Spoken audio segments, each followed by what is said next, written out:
240 pieces, thousands of slices, and they put it back together. So what can you say about it? What can you see there that might be unusual? Let me show you, Jim. This is where the parietal cortices are. These are at both sides, slightly above their ears, towards the back. Mark has learned that Einstein's parietal lobes are different, as shown by Marion Diamond's work. We found in his left inferior parietal area he had significantly more glial cells per neuron.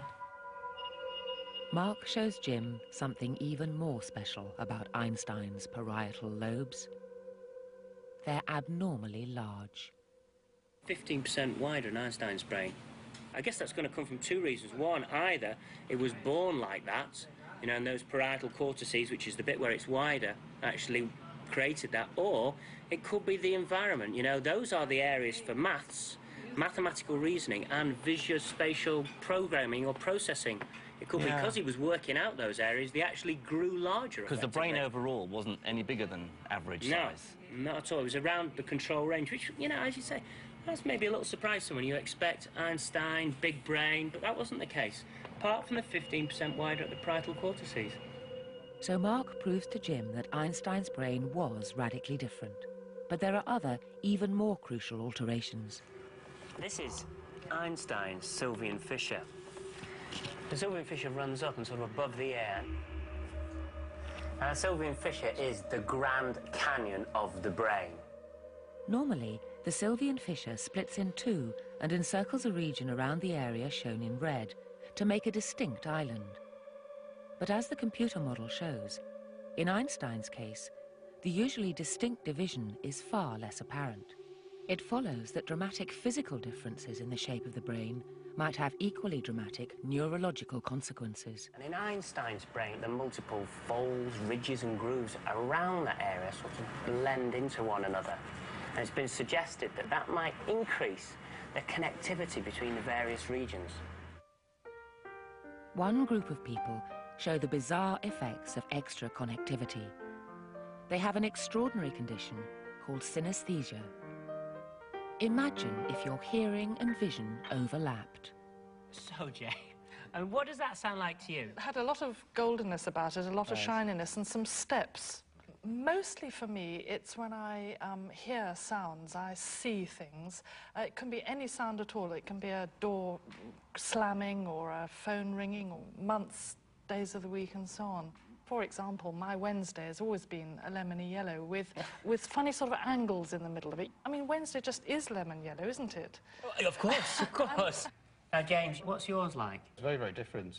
What I get is when I hear words or word sounds, I get a very sharp and immediate and involuntary splash of taste. You're getting these incredibly strong flavours just appearing in your mouth, sort of, that are overriding. Yeah, I mean, they're doing it now. I had there, when you said overriding, I had, it was a bit like a fruit pastel, a bit like a very old fruit pastel taste. So, James, what does Albert Einstein taste like to you? The Albert part tastes of yoghurt. Fairly thick yoghurt, but it is just yoghurt with no pieces in. Yeah. And Einstein is a peculiarity. It's like there's a wafer flavour in it. So it's yoghurt and wafers. Is it possible that an unusual overlap in maths and spatial thinking is the key to Albert Einstein's genius? Princeton, New Jersey, Einstein's last home. Jim meets brain biographer Carolyn Abraham. Here it is, Einstein's house. That one, black and white. That's it. Wow. So where's everyone? Where's all the tourists? There's not even a plaque, sort of in keeping with his wishes that he didn't want anybody to pay homage. Yeah, no, it's a very modest house.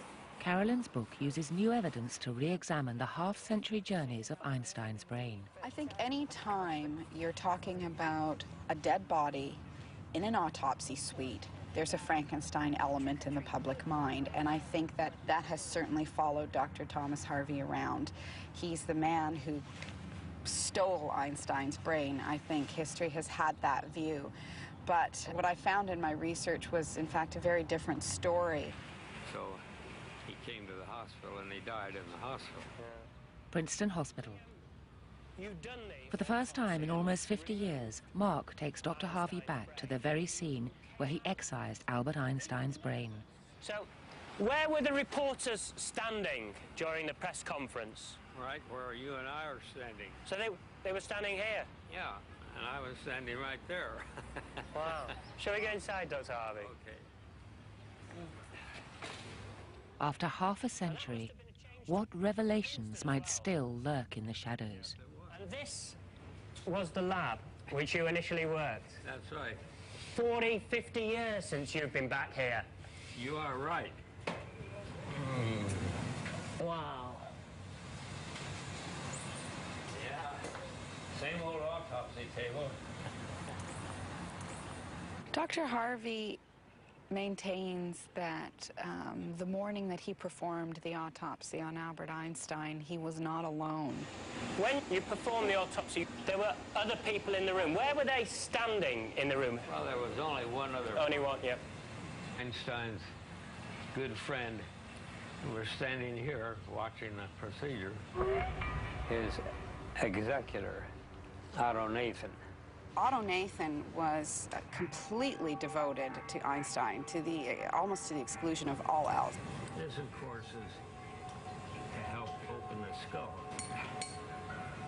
I think it would have been very difficult for Otto Nathan to actually bear witness to seeing his very close friend dissected. And it's a brutal process. It was his good friend he was being autopsied, but I never heard his reaction to it. Dr. Harvey claims Otto Nathan witnessed every cut and slice of the gruesome procedure. Could it be possible he didn't realize Harvey intended keeping the brain? Certainly his first response to the breaking news was outrage. Otto Nathan just went ballistic. Whilst the public controversy rolled on, Otto Nathan and Dr. Harvey held a private meeting. From then on, it seems Otto Nathan gave his full yet covert backing to Dr. Harvey, whilst keeping the affair at arm's length. For decades, Otto Nathan would act as Harvey's silent partner, hoping that science could show his genius friend's brain was truly unique. Researching her book, Carolyn Abraham discovered a secret cache of letters from Otto Nathan to Thomas Harvey. And I hope that when your two children come to New York, you will ask them to come and pay me a visit.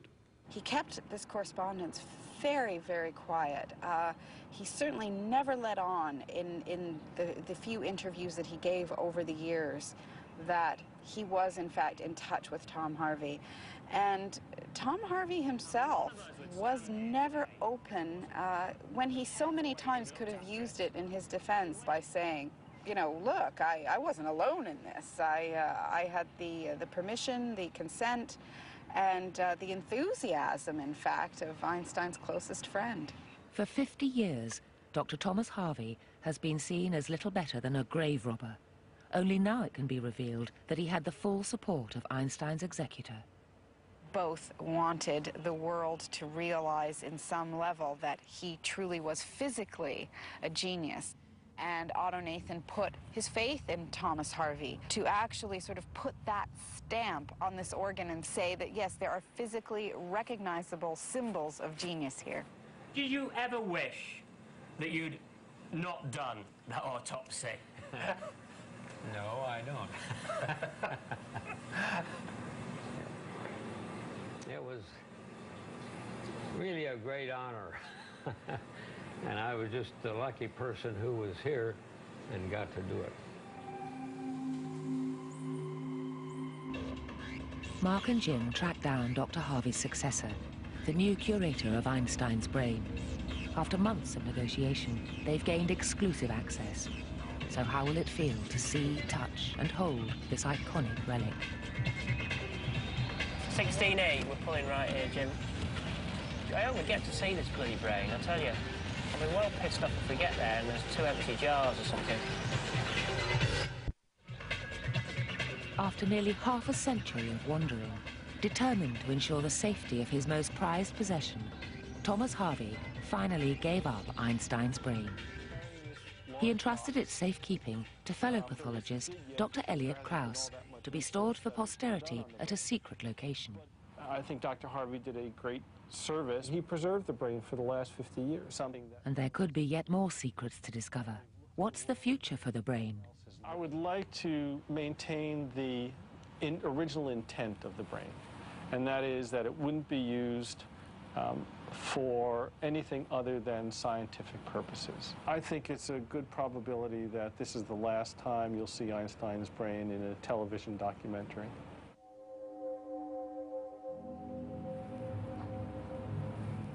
After all this time,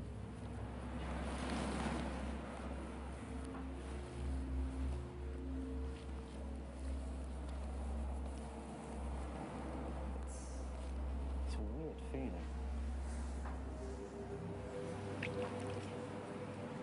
It's strange being so close to the grey matter that came up with relativity theory.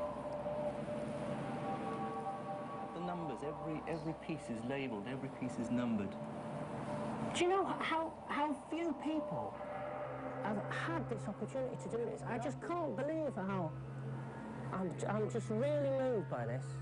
If this guy, as we believe, is a genius, somewhere in there is locked in what represents genius. So Einstein's brain has given up some of its secrets to Mark and Jim. In the battle of biology versus ideas, Jim and Mark have each scored points. Seemingly, Einstein was born with overlaps in his brain. These overlaps may have meant maths and spatial thinking were more intuitive to him. Thinking like a child let him see the world in a unique way. And his unique, perhaps autistic, level of concentration forced his brain to expand like a muscle. Extra glial cells were needed to cope with the extra demand, possibly helping make the maths area in the brain more than 15% wider than normal. All these effects united to give Einstein a mind unlike any other, perhaps the greatest mind in history. In the future, could we preserve a genius like Einstein in something better than a jar? Imagine a brave new world where a genius brain could be copied onto silicon using microscopic robots called nanobots. This is the vision of futurologist Ray Kurzweil. I think by the 2020s, late 2020s, we will have completely reverse engineered the brain and understand how all the different regions work. It'll take us longer to be able to scan an entire brain and capture every detail of someone's personality. The blood vessels in the brain go everywhere, and so if we send billions of nanobots through the capillaries of the brain, they could scan everything in the brain of a specific person in very high resolution. Then you could create a machine, a non-biological entity that would simulate a specific person's brain, and that simulation will act just like that person. And if you then talk to that simulation, you'd be convinced that it was that person. I'm a little worried about whether I'm talking to the real Ray or he's at home having a cup of tea. Well, I worry about that too. Once we understand the basic principles of operation of how the brain works, we can take a brain-like system and expose it to a complicated problem, and the system can learn on its own. It can actually do it thousands, maybe eventually millions of times faster than a real human brain, and actually develop skills that are far greater than a human being is able to.